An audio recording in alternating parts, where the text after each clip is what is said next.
yes. I'm Dr. Mahesh Pandit. I'm a professor in alternative medicine. And here, in alternative medicine, you require to undergo treatments.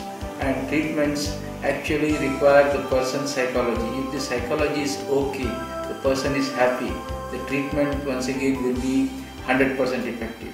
If the person is a little bit unstable psychologically, the treatment may not work to its optimum capacity. So here we have beautiful objects, we have paintings, we have natural beauty outside of us. Maybe you can see the coconut trees out there. And was that all designed specifically to help the patients feel easy and comfortable so they can receive the treatment benefits? The ambience here is created for the same thing.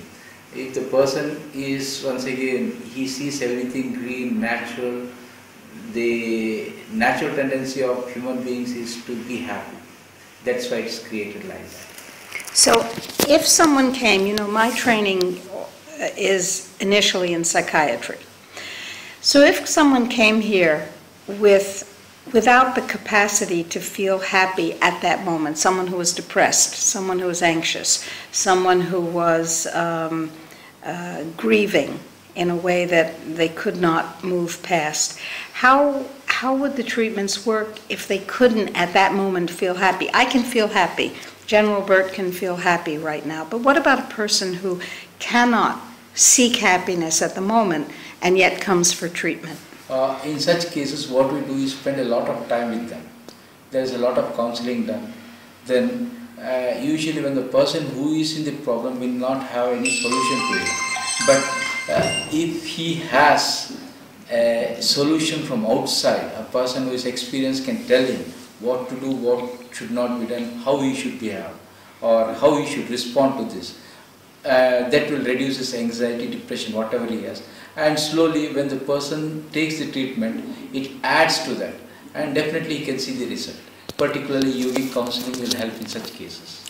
So who would come and gain the most benefit? What kinds of patients over the years? How many years have you been doing this work, Doctor? I've been in this field for past 20 years. 20 years. So you have good clinical experience. Right. What kind of patients do you see getting the most benefit from the naturopathic and Ayurvedic and homeopathic combinations that you offer here? A person who is an open-minded, ready to accept things as instructed will be benefited maximum. They should not have any negative attitude towards the treatment and fully trust the doctors who are treating them. So that will give the benefit. So when a person comes here, you're asking them to bring the capacity, the willingness, the intentionality to become well, not just to have a little less discomfort. Is that what I'm hearing? Yeah. When the patient come here, we instruct them, they contact us. As they contact us, we will be telling them about what they should be expecting here, the type of diet, everything, even the treatment environment, everything will be explained to them over the phone. And then only we mentally prepare them before they come, and after that they will be given the treatment. And once they experience it, they will be still more comfortable. That adds to their benefit. Mm-hmm. Let me tell, with your participation, let me tell people about breakfast. This morning we had a glass of orange juice. You can see the empty glass that used to have orange juice, very thick, very sweet. And we had a bowl of red gruel. You can see, ragi. And we looked at the gruel and we tasted the gruel and we said, oh God, how are we going to eat this? This is very, very strange. And then General Bert said, maybe if we put orange juice in it, it'll help. So we added orange juice and it was delicious for us. I don't know if you would put orange juice in it, but we did. And we found it delightful. We also knew, and this is interesting, I think, for the people who will be watching this, we also knew that we had absolutely no idea what it was or what it was supposed to do, but we trusted you that you were giving us what you believed would help us, what would be nourishing and what would be supportive to our well-being. So we ate it within trust, because why else would we be here? If we could do it ourselves, we would have. So we came here giving ourselves to you in a state of trust.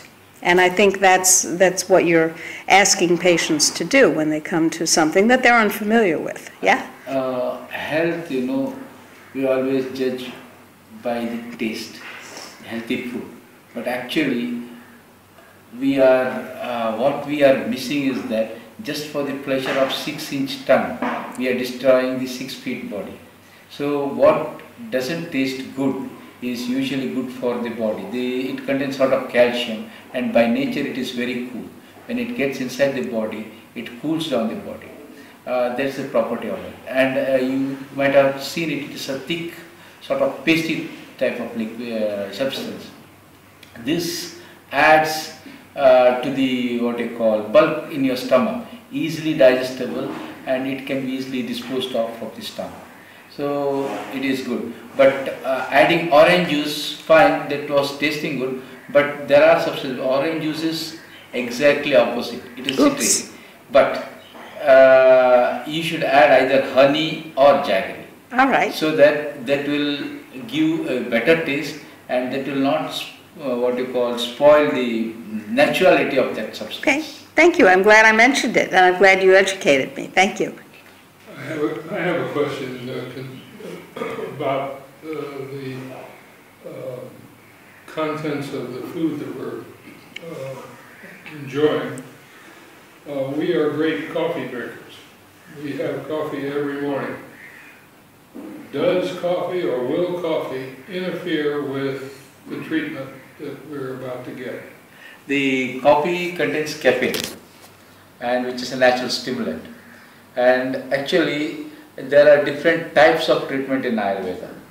Either it can be a stimulating type of treatment or a depressing type of treatment, depending upon your complaints.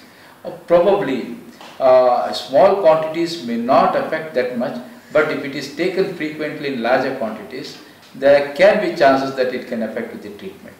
And particularly, there are certain treatments which require very strict diet, and during that it is completely forbidden to take such substance. Okay, thank you. So you'll tell us.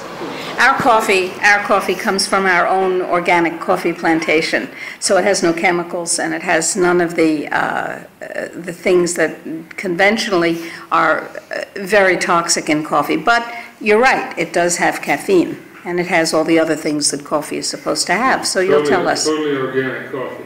Right. Yeah. But okay, I'm not talking about any of the other contents which are added. But the caffeine. But the caffeine. Yeah, okay. So you'll tell us.